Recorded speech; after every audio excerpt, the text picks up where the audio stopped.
Okay, a big moment for us this Sunday, and not just because, we've had our worship, we've been before the Lord's throne in prayer, and now we're approaching the Word, but I feel it's a bigger moment this Sunday, and I feel an extra weight of pressure upon me this Sunday morning, because Mary's come back from Brazil, and she said to me this morning in the hall, "I still feel jet lagged, Pastor. I'll try and stay awake," she said. I said, "Okay then, so will I." We'll see how it goes. We are going through the Gospels. I haven't got our usual heading and little illustration up there. There is one reason for it. I came in this morning, H and I came in as we always do before 9 o'clock this morning as we were setting up the slides. I thought, I knew that I had forgotten something during the week.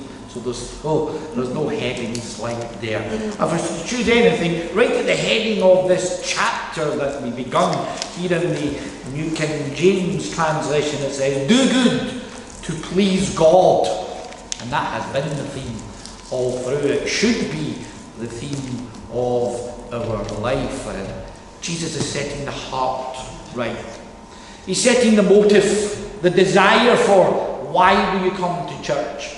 Why do you follow the Lord? Or why do you read the Bible? Why do you make this claim? Why do you do it? And what is the reason? What is the motive? Are you paying lip service? Well, so I'm talking about the Pharisees, you hypocrites. Isaiah was right when he spoke of you, honouring me with your lips, and so on and so forth. So that's where we are at there, setting that scene. We're in Matthew chapter 6. I'm going to go straight to verse 16. Here we go. "Moreover," and I always love, and the Bible studies in particular, I always love to highlight, to pick out the little words that we often just brush past. Connecting words here. And Christ has come, he's been through moral issues, and then here we've been looking at prayer. And then he says, "Moreover," continue in the same vein. The same principle has been held up. "Moreover, when you fast, do not be like the hypocrites, with a sad countenance, for they disfigure their faces, that they may appear to men to be fasting. Assuredly, I say to you, they have their reward." Moreover, and then he points back to those pious religious people. And that little word, and we've looked at it, we've inspected it. It's that little word, hypocrites. And from its original language and intention, actors, play actors. Here are people playing at religion with their big, long-winded prayers. With their prayers that are a statement to people who are listening, but not to God, whom they ought to be praying to. And here, people who are fasting. They should be fasting for a reason, and it should be before God. But no, these people are hypocrites. They are actors. It is for people to see. It is for ourselves.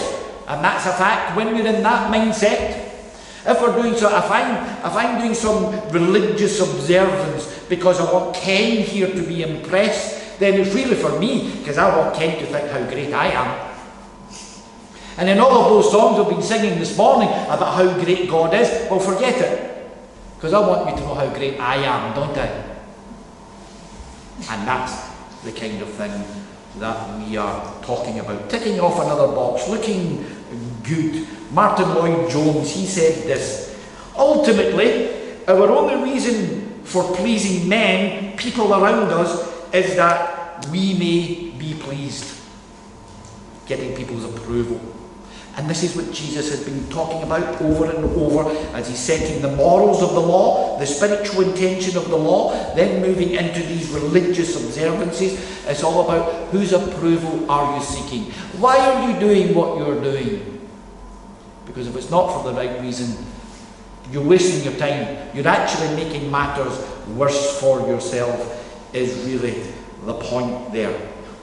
We look into verse 17. "But you," and there's a distinction there. Moreover, don't be like them. You always need to just take a moment to see, who is Christ talking to and why? Or Peter or Paul or whoever we're reading. Always talking to those of us who are striving to follow the Lord in our heart. Born again, repentant, born again, sincere believers. Yes, we slip up, we fall short of the glory of God. We cover that subject and what we mean by that often, and we will continue to. But in a summary here, Christ is saying, moreover, you. Take a look at that. And do not. You are different. You are separate. And this is how you must remain so. Don't go bothering to tweak a little bit because that would make them. This is it, and follow it. They may or may not do this, here, go. Not you. Be separate. Be different. So let's see it again then. But you, when you fast, and you add that to when you pray, when you give, and all the things we've been looking at that Christ has been preaching about. When you fast, anoint your head, wash your face, so that you do not appear to men to be fasting, but to your Father who is in the secret place, and your Father who sees in secret will reward you openly.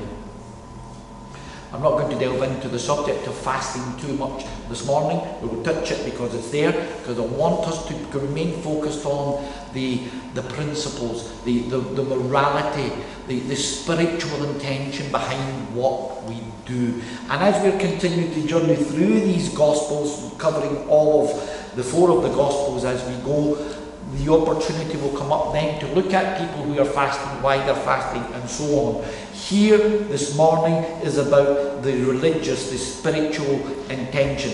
That man, J.C. Ryle, he wrote this. It is a practice often mentioned in the Bible in order to bring the body into subjection to the spirit. It's a time of preparation. People preparing for something, refocusing on God over ourselves. And in various circumstances, there is also a reason why we should or should not fast. There are people who shouldn't be fasting because medically it could cause them a real problem. Or people who are working in the armed forces going into battle, people working in the NHS who are nurses and they need to, and there's various other things we can look at. But Ryle goes on and says, it is a subject about which we find no direct command in the New Testament. It seems to be left to the discretion as to whether we will fast or not. And almost in contrast to that, another great, as soon as I say it, that man, the Prince of Preachers, Charles Spurgeon, and he seems to be having a little bit of a different view there, as I will read in a second, and it shows you that there are contrasting, in some issues in the Bible, there are contrasting opinions on it. Spurgeon says, fasting took a leading place in devotion under the law, and it might be more profitable to be practiced under the gospel. The Puritans called it soul-fattening fasting. Isn't that a tremendous little thing to say? Soul-fattening fasting. So when we fast, and friends, I'm going to say this about fasting. If you are fasting, I fast. You probably don't know that about me. That's in line with what Christ is saying. I do fast. But there are people who do fast. And they will say, okay, I'm fasting so I won't eat. And there's a list. But fish, there are some people, fish, is fish meat? I think I'm okay to. And now we're playing games. When we fast, and we abstain from food, and it makes us hungry. And then it starts to make us weak. If you're anything like me, I like my food, don't I, Prince? I mean, I like my food. If I'm not eating, Angie knows about it, she stays away from me. But it focuses your mind on a greater provider, a greater strength, to prepare for a circumstance, to prepare for, or when you're in real need of, and you need to be refocused in your spirit, to be focused on the Spirit of God away from your own People will use fasting for that. There are other things. I'm not going into that this morning, but it's just that little saying that Spurgeon put up that the Puritans called it soul fattening. Isn't that something? You're starving yourself. You're abstaining from food, but man, are you feeding the soul. The spirit is being fed as you're being drawn to it. It's a wonderful concept, and Spurgeon says, and so many have found it profitable in thus. But the point that the Lord Jesus is making here is that it must not be done to be seen. If I was to come in here to Bible study on a Tuesday morning or a Wednesday or going around evangelise, imagine if I was fasting on a Thursday, Andrea, down at there. That would not be fun, would it? But if I was to turn up to any of our events, hello, yeah, I'll be, I'm fasting, so that it's just for show. It's just for show. If I'm fasting right now, and I'm not, because we had our breakfast, didn't we, darling? But if I had been fasting right now, I should be coming in here. I should have put my moisturiser on my face to look shiny and glowy. I should come in here and we should be rich. And that's how it should be. That's how it should be. I'm not here to impress anti-religious. Look at me. This is what the Lord is talking about. The religious actors. The hypocrites. And Jesus says, I tell you, they have their reward. Don't you be like them. Why? Because he longs for you to have your reward when we get there. And so he is firmly setting us lovingly straight. What we are not saying is that if Kath here is fasting, she shouldn't be able to come to me and say, Pastor, I'm fasting and I'm struggling. Could you pray with me? If Pete here is fasting, we're not saying that he shouldn't be able to say to Richard, I'm struggling a little bit today, brother, encourage me. That's okay. That's not boastful when we do it quietly and with the right motive. Just to set that straight, and so we move on to verse 19 through 21. Do not lay up for yourselves treasures on earth, where moth and rust destroy, and thieves break in and steal. But lay up for yourselves treasures in heaven, where neither moth nor rust destroys, and where thieves do not break in and steal. For where your treasure is, there your heart will be also. And so we see the Lord moving it forward. Coming through the moral teachings and corrections, coming through the religious things here, he says, do not lay up for yourself treasures on earth. Don't build up your big wonderful reputation here, everybody thinking you're wonderful and storing up all the treasures and all of the great wonderful things of this life. We're not saying you shouldn't have a nice house. We're not saying if you've got a car, it should be an old banger. We're not saying if you're going to eat, have toast and beans for every meal, or so on and so forth. But if that's your everything, that is what Jesus is. In a sense, in the rest of this chapter, he's now summarising the principle, the morality of where we have been so far before moving on to the next part, if you like. Paul in 1 Timothy chapter 6, he puts it like this from chapter 6 of 1 Timothy and in verses 6 through to 10. Now, godliness with contentment is great gain. There is a little word in there, contentment. I see a lot of people regularly who say they're happy, and they probably are. There are people who are away to a football match right now, and their happiness will depend on who scores first, or who scores second, or who scores last, or what that says at the end of it. Some of us in here have got a football team that are that bad, they will be happy, even if they lose, as long as it's not too badly. Is that right, Richard? That's not the same as contentment, dear friends. It is nowhere near the same as contentment. I know people in my life, and I'm trying not to look at certain people right now, who will say, oh yes, I am happy, but if I could, that's not contentment. That is human. I want more. How about what I feel? And so it goes. Here's what the apostle says. Now, godliness with contentment is great gain. What is contentment and godliness together? It is being grateful. It's having gratitude. It's being thankful for what you've got, and for why you've got it, and for the price that the Lord paid that you're even breathing today. Because I have said it before, and I will say it again, and I will say it of me. If I was to get what I deserve, I would have been crushed a long time ago. And if the Lord had any mercy, he'd have did it while I was sleeping. But I would get what I deserve, but I don't. You should be grateful for that. And everything else after it is, well, it's a blessing. And we should be thankful. But we're not, because we're selfish, greedy people. We are. We are, to some extent or other. Back to this 1 Timothy. Now, godliness with contentment is great gain, for we brought nothing into this world, and it is certain we carry nothing out. Having food and clothing, with these we shall be content. But those who desire to be rich fall into temptation and a snare, and into many foolish and harmful lusts, which drown men in destruction and perdition. For the love of money is a root of all kinds of evil, for which some have strayed from the faith in their greediness, and pierced themselves through many sorrows. And it's just common sense. Those who desire to be rich fall into temptation and snare, because to be rich in this world you have to play the game.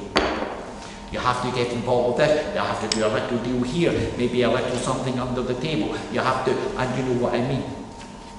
And that's how it goes. And we fall into snares and traps in the wrong direction. You two brought nothing into the world, you're taking nothing out. A wonderful old man says that you have never ever in your life seen a removal truck filled with possessions going in a funeral procession behind a hearse, because you can't take it with you, but yet we store it up. We hold on to it like it is everything to us. And that little verse in there, for the love of money is the root of all kinds of evil. The Bible nowhere, anywhere, at all, for any reason, says that money is the root of all evil. Money is a wonderful thing.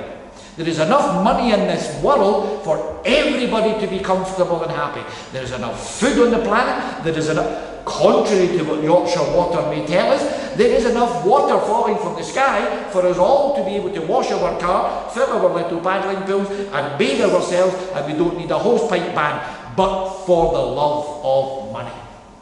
It's not money, it's the love of money, which we store up for ourselves. We make possessions, and so on and so on.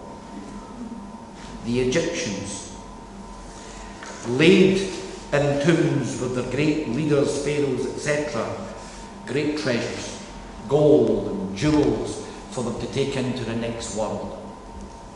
What they discovered was, when the body decayed, the jewels were still there, because you cannot take it into the next world. And the bottom line is, literally the bottom line in that little passage in verse 21, for where your treasure is, there your heart will be. And that's why I began the service this morning and last week saying, where is your mind right now? Where is your mind's eye right now? Where are you looking to right now? Because it should be no further than that symbol above me. And that's where we ought to be constantly. And so we move on into the next part of the passage. Verse 22, for the lamp of the body is the eye. And we see the connection from salt and light earlier on in the sermon. We see the connection of the eye being a problem, cut it out, and so forth. The lamp of the body is the eye. If therefore your eye is good, your whole body will be filled of light. But if your eye is bad, your whole body will be full of darkness. If therefore the light that is in you is darkness, how great is that darkness? 2 points for you.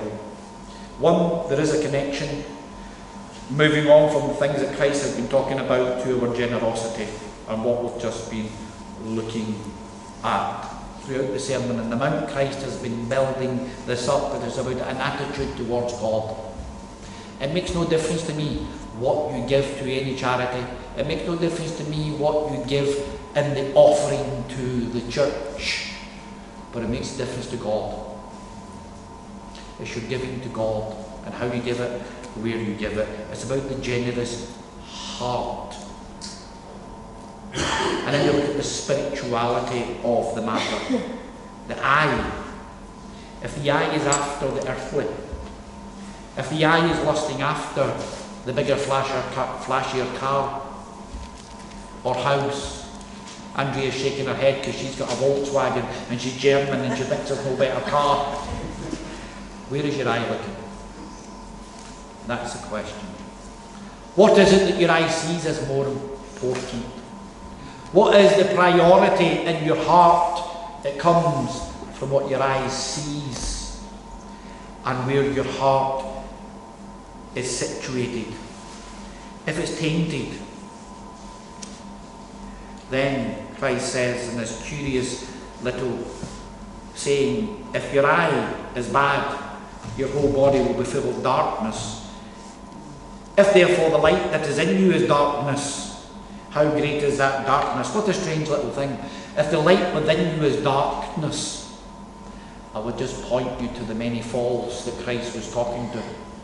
I would just point you to the many false people that you see on YouTube or in churches all around us with the false messages and there is no hell, God just, and all the things, the gender, everything that you hear me banging the drum about so often. They look as if they're full of light with their garbs and their ceremonies and their little team round about them, and they come across as so wonderful, and yet that light is full of darkness. Why? Because their eye is not to God. Their eye is not to the fullness of the truth of Christ and what he has got to say. It's about the religion. And Christ has firmly said to them, you stop people getting into heaven and you yourself won't be going. It's a serious, serious matter. That is the principle. That is the principle. Many claim to be full of light, to be following the light, to be walking in the light, and so on. But Christ says, I never knew you. And it's a serious matter. Verse 24. We conclude this morning. No one, not the pastor, not the elder, not Ken, not Richard, not even Mary. Would you believe it? Not even Mary. No one can serve two masters. Either he will hate the one and love the other, or he will be loyal to one and despise the other. You cannot serve God and Mammon. It's not about wealth. It's not about position. It's not about possession. It's not about religion, whether you've got it or how much you've got or how little you've got. It's about loyalty. This is what Christ is talking about. Jesus didn't care how much money Matthew had. Jesus was not impressed by how much possession that Luke had. He's questioning the loyalty. Where is your loyalty? Is it to the one who gave his all? Is it to the one who gave his all, ascended upon high, where he should be basking in his glory, but continues to intercede for you? Is your loyalty to the one who has done all of this, and yet still is also preparing a place for you? Is your loyalty to the one who is not sitting basking in the glory, but is interceding for you, but is preparing a place for you, and he's sat right on the edge of the throne, rather than sat back on the throne with his feet up saying, worship me for what I have done. He's on the edge of that throne. He's waiting in the trumpet blast so he can rush straight back and take you to the place he's prepared for you. And why has it been prepared for you? Because he has been in glory interceding, naming you. Your name is heard in heaven right now because of him. Where is your loyalty? That's the question that is being asked. Where is your loyalty? Is it to a football team? Is it to a Volkswagen car? Is it to anything of this world? Not that there's anything wrong with enjoying these things. But where is your loyalty? That is the theme from the beginning of the sermon. And he says, you cannot serve two masters. It's as simple as this. You cannot have two jobs that are perhaps in the same market competing against each other and yet please one as well as the other. They will pull you in different directions. They will question your loyalty, and rightly so. And here is the question. Do you believe that you can please man and God at the same time? We know that we can't. So where is your loyalty? Which direction are you being pulled in? Your heart will tell you. And if it's not the right answer, sort it out. And that is the point. One man put it wonderfully well like this. You cannot have an eye on God and the world. Don't serve your money. Let your money serve the Lord, and then it will serve you. Isn't that something? That's a principle. Don't serve your money. Let your money serve the Lord, and that will be a choice you would make, and then it will serve you. Isn't that something? When everybody's pulling in the right direction. We have that little saying of mammon. There is debate over what that word means. And general sensible conclusion is that it represents money, material things. You cannot serve both God and mammon. Which one are you holding up? Proverbs tells us to fix our eyes, our heart, put him first. Deuteronomy says the same thing. Serve the Lord your God. Present your first, your best, your first fruit offerings. Put God first all through the scriptures. And why? Because when he was in perfectness, he saw you struggling, wallowing in your sin, and so on. And his heart bled so much for each one of us that he came. He took on a body like this. He suffered it all. He endured it all. He took torture when knowing, and he said to himself, do you not think I can call on legions of mighty angels to come to my rescue right now? But how would that help you? And he endured it. He took a torture that left him unrecognizable. God himself allowed sinners to spit on him, and so on and so forth. And then he hung on that cross, crying out for vengeance upon them for what they had done. No, he did not. He looked ahead to Sandra and Lynn and says, forgive them. He looked ahead to Ian and James, forgive them. And he rose again. He ascended to glory and occupies himself for your future, for your inheritance. And what does it mean? It means that a day will come, and here is the conclusion, dear friends. Just let this sink in. How happy are you? How content are you to give to the one who has given his all? Because when it's all been said and done, and you leave here, everything is left behind. But when you get there, everything that you have held up in this life, think of all the precious gems and jewels and everything. God thinks so much of you that the streets you walk on will be paved in the stuff. So where is our loyalty? For he has done that and has that waiting. Amen. Amen.